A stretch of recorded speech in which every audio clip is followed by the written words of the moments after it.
Bienvenidos a la lección 4 del curso Lineamientos para la conceptualización de cuadros de mando. La lección trata sobre el diseño de los componentes visuales. Hemos avanzado en las lecciones anteriores en los distintos elementos, conceptos generales, formas de visualización, cómo visualizar datos cuantitativos y otros temas. Y ahora vamos a entrar entonces ya de lleno a ciertos tipos de componentes visuales. Cuando pensamos en la visualización, se recuerdan en la lección anterior, hablábamos de que debíamos en un principio establecer el medio que mejor cuenta la historia que queremos contar. Pero resulta que eso es solo parte de la batalla que debemos librar en la construcción de un buen cuadro de mando. También requerimos diseñar detalladamente cada uno de los componentes visuales que vamos a emplear para contar la historia como un todo. Uno de los primeros aspectos que uno no debe perder de vista es que siempre hay una relación entre la tinta que usamos y los datos que estamos representando. Y cuando hablamos de buenas visualizaciones, siempre hablamos de que debe usarse la tinta para representar el dato fundamentalmente y solo marginalmente cuando no es precisamente para el dato.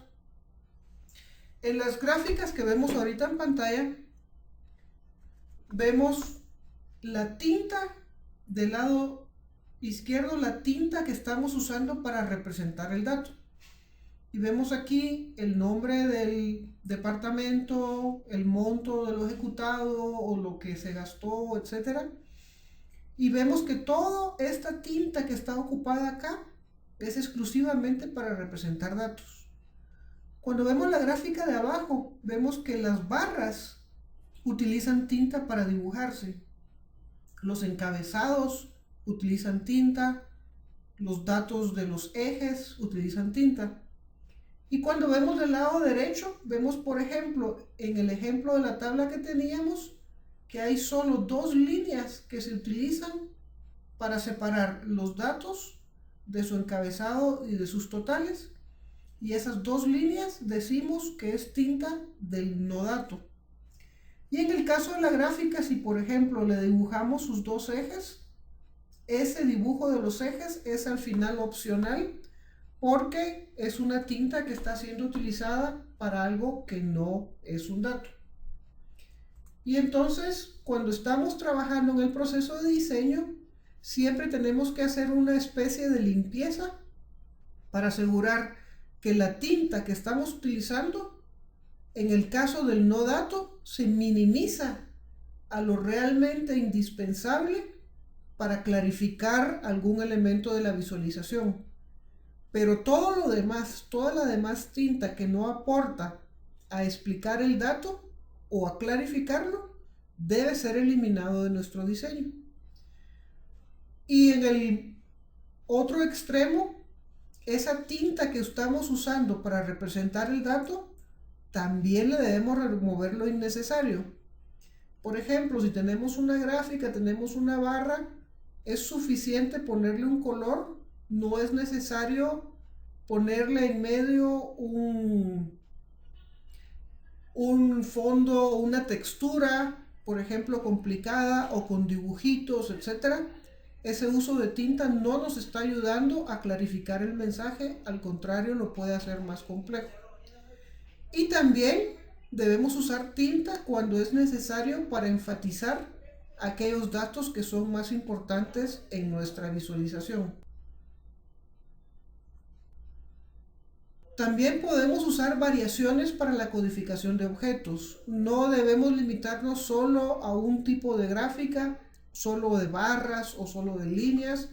Cuando hay distintas variedades, y vamos a ver más adelante en herramientas modernas que las visualizaciones y las formas de codificación de los datos pues son cada vez más elaboradas y más atractivas incluso visualmente. Y entonces vemos, por ejemplo, en esta pantalla que existen diversas formas en que podemos codificar los objetos. Además de solo las barras y las líneas, vemos que a veces es tan sencillo como solo usar puntos para identificar la ubicación de un dato en un cuadrante, por ejemplo. Solo la línea o una combinación de puntos y líneas cuando queremos hacer más relevante la ubicación, digamos, del dato preciso que se está analizando. En el caso de las barras, además de las barras tradicionales verticales, pueden haber barras horizontales, pueden haber puntos y barras en una combinación como la que vemos abajo en el extremo derecho.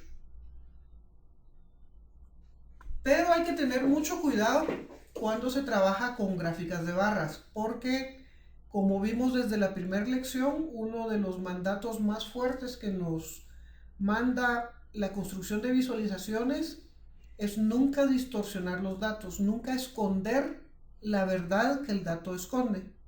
Y ponemos aquí un ejemplo tomado de internet, de cualquier lado, donde vemos una gráfica de distintos productos y dice que en una encuesta de lealtad del consumidor, un producto en particular dice que superó la calificación de su competencia.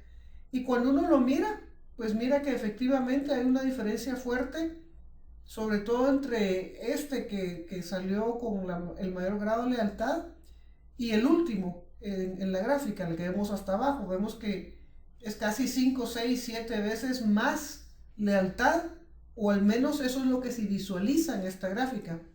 Sin embargo, esta gráfica comete una de las faltas más fuertes que puede haber en una representación de un dato que representa un 100% en una gráfica de barras. Y es que vemos que aquí abajo, en lugar de empezar el eje desde cero, en la construcción de esta gráfica usaron el 60%. Y si reconstruimos esa gráfica y la representamos esta vez sí con el dato empezando desde cero y no desde el 60% como vemos aquí arriba, nos damos cuenta que la diferencia entre el que tiene el nivel más alto y el más bajo en realidad no es tan grande. No se visualiza esa diferencia tan fuerte como se mira en este caso. En realidad resulta que la diferencia es apenas de un 20%, cuando aquí pareciera que es casi un 8%. Y si vemos la diferencia entre el primero y el segundo, es casi inexistente, mientras que en este caso sí parecería ser una diferencia mucho más pronunciada. Ese tipo de situaciones, a veces intencionadas, a veces no. Lo terrible es cuando sí es intencionado, esconde una verdad.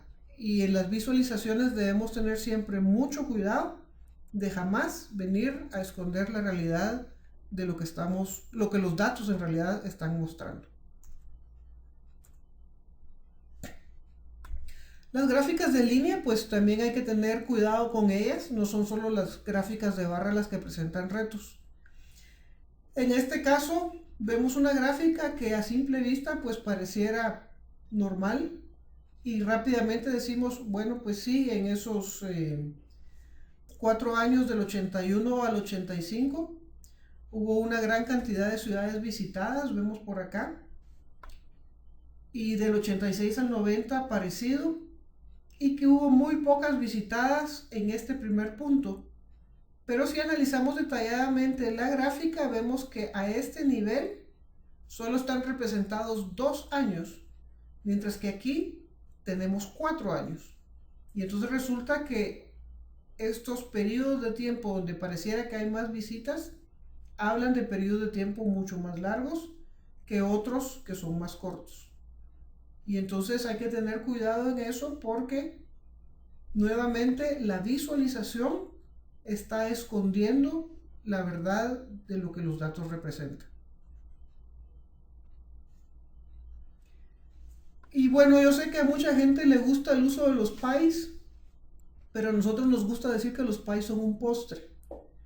Cuando uno mira el pie, por ejemplo, que tenemos acá arriba, este que tiene acá, si yo les preguntara cuál es la área más grande de todas, estoy seguro que muchos equivocarían la respuesta, les costaría mucho diferenciar, si realmente saber si hay una diferencia entre A y B.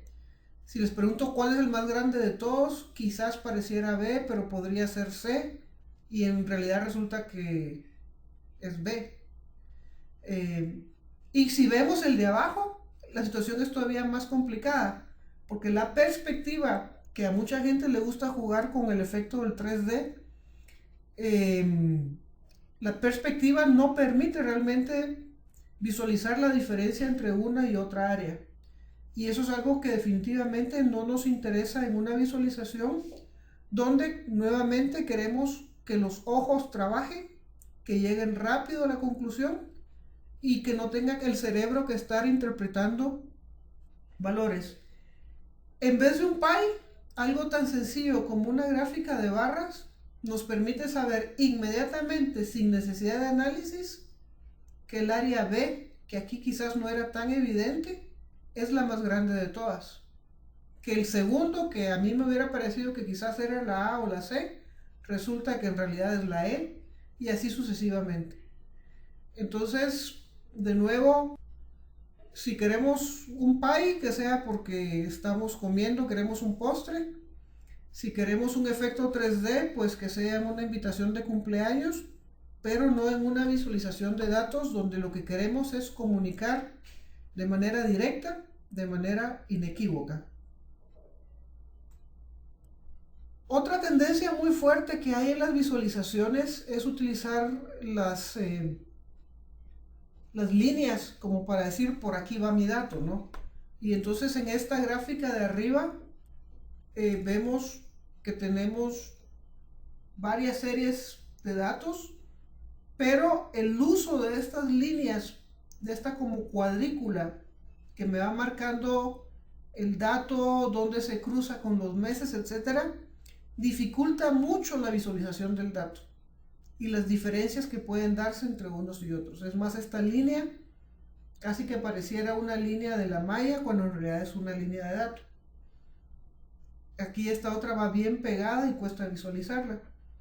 Si vemos el ejemplo de abajo, esta gráfica de acá, vemos que es mucho más sencillo, sobre todo analizar las tendencias.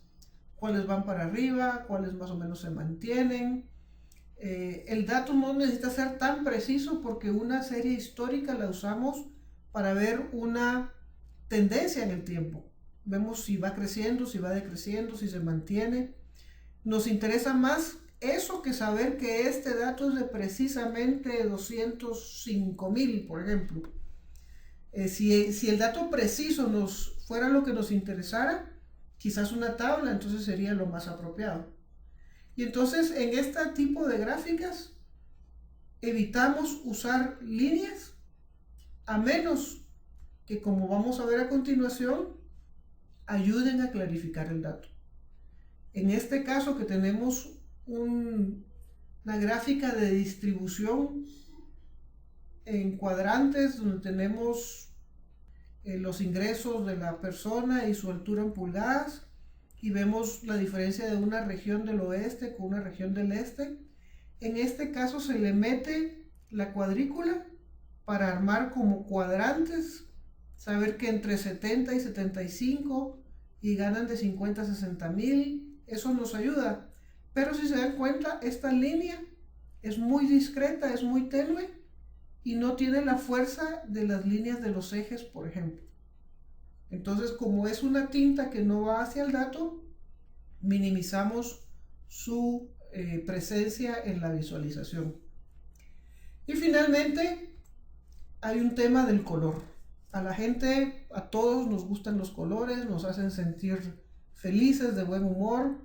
Nada más lindo que ver un arco iris, pero quizás un arco iris no es lo que necesitamos en una visualización donde lo que queremos es ver datos. Cuando vemos esta gráfica, la cantidad de colores, lo primero que genera es una sensación de saturación. Es demasiado. Es demasiado color, demasiada información y nuestro cerebro no sabe qué hacer con él. Encima tenemos una serie de leyendas por un lado, acá al lado, y es muy difícil recordar que este morado que vemos acá es la serie E, pero que este otro que vemos acá es la serie B. Y encima tratamos de comparar el dato de un cuarto con el otro, con el otro, con el otro. Si quisiéramos saber, por ejemplo, para la serie D, si va en crecimiento o decrecimiento, esto nos complica mucho esa lectura, porque tenemos que estar brincando de un dato al otro y luego ver cuál es la tendencia. Aquí vemos que va para arriba, después baja. ¿Y cómo sabemos si este comportamiento de esta serie es distinta de, por ejemplo, esta otra en amarillo? ¿Sí? Tenemos que venir a hacer un segundo análisis que lo hace complejo y que al final el color no ayudó absolutamente en nada para mejorar la comprensión. Al contrario, lo hizo más complejo. Y entonces una regla importante debe ser que el color lo usamos solo cuando nos ayuda a comunicar algo más. En la línea del ejemplo del arco iris, aquí tenemos 1, 2, 3, 4, 5, 6 distintos colores que están hablando de lo mismo. Están hablando, digamos, de cualquier cosa, digamos, población por país, ¿sí? El ponerle un color distinto no nos sirve para comunicar nada adicional.